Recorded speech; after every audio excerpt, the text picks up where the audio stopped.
Hello student, आज हम लोग जो है इकोनॉमिक्स का चैप्टर 3 कलेक्शन ऑफ डाटा के बारे में स्टडी करेंगे, जिसमें प्राइमरी एंड सेकेंडरी डाटा। तो डाटास को जब हम कलेक्शन करते हैं तो उसको क्या कहते हैं, कलेक्शन ऑफ डाटा कहते हैं। अब इसको हम लोग जो होते हैं दो सेक्टर में डिवाइड करते हैं।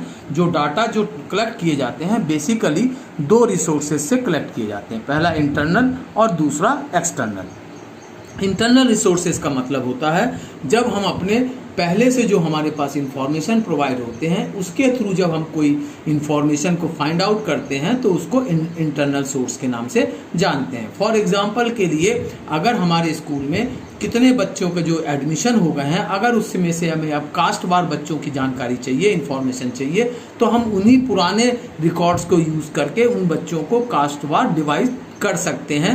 तो हमने अपने पुराने ही रिकॉर्ड्स को या पुरानी ही इंफॉर्मेशन या पुराने ही डाटास को यूज़ कर लिया और उससे नई इंफॉर्मेशन क्रिएट कर लिया। तो इसको हम लोग इंटरनल सोर्सेज के नाम से जानते हैं।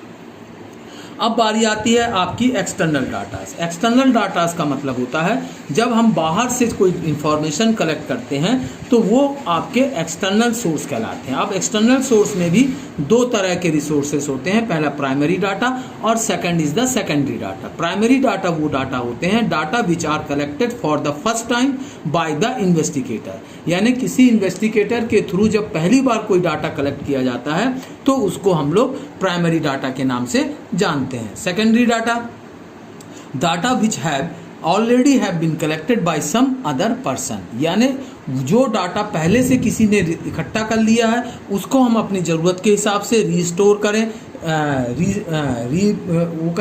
दोबारा ऑर्गेनाइज करें, और करने के बाद जब हम कोई इंफॉर्मेशन कलेक्ट करते हैं तो उसको हम लोग किस नाम से जानते हैं, सेकेंडरी डाटा के नाम से जानते हैं।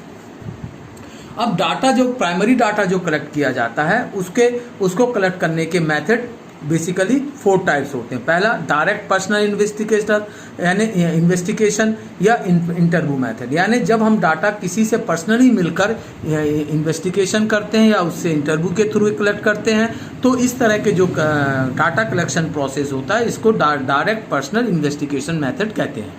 दूसरा होता है indirect oral investigation. Indirect oral investigation मतलब कि हम डायरेक्ट पर्सनली किसी को टच नहीं करते या किसी का इंटरव्यू नहीं लेते, बट हम उससे क्या करते हैं, अपनी इंफॉर्मेशन या अपनी जो इंफॉर्मेशन चाहिए हमको वो हम क्या करते हैं, उसको कलेक्ट करते हैं। तो उसको हम लोग इनडायरेक्ट ओरल इन्वेस्टिगेशन के नाम से जानते हैं। तीसरा, इंफॉर्मेशन थ्रू लोकल सोर्सेस या कॉरस्पॉन्डेंट्स, यानी हम जब किसी से पर्सनल मिलते भी नहीं है उससे क्या कहते हैं, और दूसरा इनडायरेक्ट इन्वेस्टिगेशन का भी मदद नहीं लेते, बट लोकल सोर्सेस न्यूज़पेपर हो गए, बुक्स हो गई, इनके थ्रू जब हम कोई डाटा कलेक्ट करते हैं तो उसको हम लोग इंफॉर्मेशन थ्रू लोकल सोर्स और कॉरस्पॉन्डेंट का तरीका मानते हैं। चौथा तरीका होता है information through questionnaires and schedule.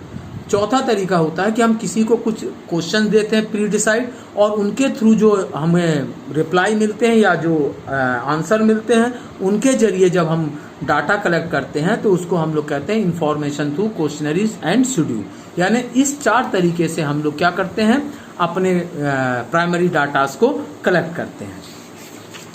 अब इसके बाद जो बारी आती है कि इंफॉर्मेशन थ्रू द जो हमने पढ़ा था, तो इसमें क्या करते हैं, इंफॉर्मेशन थ्रू मेल क्वेश्चनरीज और दूसरा क्वेश्चनरीज थ्रू इम्यूनेटर्स, यानी जो हम क्वेश्चन इस थ्रू में जो हम डाटा कलेक्शन करते हैं तो इंफॉर्मेशन थ्रू मेल कर सकते हैं क्वेश्चनरीज को, और दूसरा क्वेश्चनरीज थ्रू इम्यूनेटर्स के थ्रू भी हम अपने डाटास को कलेक्ट कर सकते हैं। तो ये चारों मेथड्स की अपनी अपनी एडवांटेज हैं और क्या कहते हैं, डिसएडवांटेज है। तो जैसे इसमें इनडायरेक्ट ओरल, जैसे फर्स्ट था हमारा कौन सा, डायरेक्ट में क्या सुटेबिलिटी है, this method become suitable if the field investigation is limited. अगर लिमिटेड हो तो इंफॉर्मेशन एरिया हमारा छोटा हो और लिमिटेड हो। Information has to be keeped secret, इसमें हम इंफॉर्मेशन को क्या रख सकते हैं, सीक्रेट रख सकते हैं। ग्रेटर डिग्री ऑफ एक्यूरेसी, क्योंकि हम डायरेक्ट लोगों से मीट करते हैं, उनके रिप्लाई देते हैं तो इसमें एक्यूरेसी ज़्यादा होती है। तो इस तरह से इसकी सूटेबिलिटीज़ होती है। इसी तरीके से हम अगर इनडायरेक्ट की बात करें तो उसकी सूटेबिलिटी क्या होगी, the area of investigation is relatively large, अगर बहुत बड़ा एरिया है तो उस कंडीशन में ये मेथड सूटेबल है। इट इज़ नॉट पॉसिबल और it is less reliable to have direct contact with the concern information. तो ये इसमें क्या होता है कि हम डायरेक्ट किसी से नहीं मिलते हैं और उससे हम रिलेबल जो होता है इंफॉर्मेशन कलेक्ट कर लेते हैं। इस concern informs are based so as so provide reliable information. चूँकि ये बेसिकली किसी को बेस करके हम इसको करते हैं तो ये जो इन्फॉर्मेशन होते हैं मैक्सिमम रिलायबल इंफॉर्मेशन होते हैं। तो ये इसकी सूटेबिलिटी है। और इसकी मेरिट्स हैं, वाइड कवरेज है, इकोनॉमिकल है, मतलब कम खर्चा होता है, फिर एक्सपर्ट ओपिनियन इसमें होते हैं। तो ये इसके मेरिट्स होते हैं। इसी तरीके से जो तीसरा information to questionnaires and schedule, तो इसमें इसकी सूटेबिलिटी क्या है, the area of the study is very wide, यानी बहुत बड़ा एरिया को इससे हम कवर कर सकते हैं। When the informs are educated and can be reply the questionnaires, यानी कि जो लोग पढ़े लिखे होते हैं और वो आसानी से इसको रिप्लाई कर सकते हैं। When informs may be ready for taking trouble of filling questionnaires and mail it back in time, और इसको क्वेश्चनरीज को हम लोग मेल के थ्रू या अदर रिसोर्सेज से समय से पा सकते हैं। अब इसके मेरिट्स क्या है, इकोनॉमिकल है, फिर ओरिजिनल एंड रिलायबल होते हैं। तो ये इसके मेरिट्स हो गए। तो ये सब जो 4 मेथड हैं सबके अपने अपनी मेरिट्स हैं और सूटेबिलिटी है। Thank you.